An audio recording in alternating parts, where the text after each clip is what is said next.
ના ઓપરેશન સિંદૂર દ્વારા દેશની સેનાએ જે જડબાતોડ જવાબ આપ્યો છે, જે બદલો લીધો છે,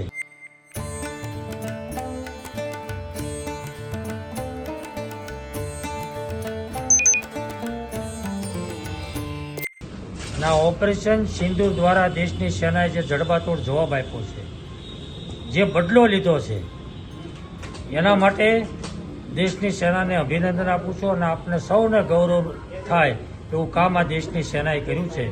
પાકિસ્તાનની અંદર જઈ અને એને પોષનારા આતંકવાદીઓને અને એને પોષનારાઓને જડબાતોડ જવાબ આપી ઘરમાં ઘૂસીને જે રીતે માર્યા છે, એ પ્રમાણે આ દેશની સેનાએ કામ કર્યું છે અને આપને સૌને ગૌરવ થાય એવું કામ કર્યું છે. આ દેશના વડાપ્રધાને જે રીતે વાત કરી છે એ પ્રમાણે આતંકવાદ સંપૂર્ણપણે નેસ્તનાબૂદ થાય ત્યાં સુધી આની સામે આ જ રીતે જવાબ આપવો જોઈએ અને કામ કરવું જોઈએ. અને આ દેશની પ્રજાને, આ દેશના નાગરિકોને વિશ્વાસ અને ભરોસો છે કે આ દેશની સેના એ રીતે કામ કરશે.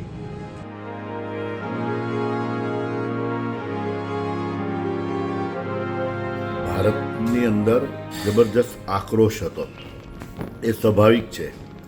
અને જે પ્રકારે પાકિસ્તાન આતંકવાદીઓને જે પોષી રહ્યું છે અને વારંવાર આ પ્રકારની ઘટનાઓ કરવાથી પાકિસ્તાન જ્યારે બાજ નથી આવતું, ત્યારે ભારતના નાગરિકોની આ અપેક્ષા, જે લોકોની હત્યા કરવામાં આવી અને જે ઓપરેશન સિંદૂર જે સફળ બનાવ્યું છે અને એ પણ તમામ આપણા સોલ્જરો, આપણા જવાનો સહી સલામત પરત આવ્યા છે, ત્યારે હું એ વીર જવાનોને સેલ્યુટ કરું છું.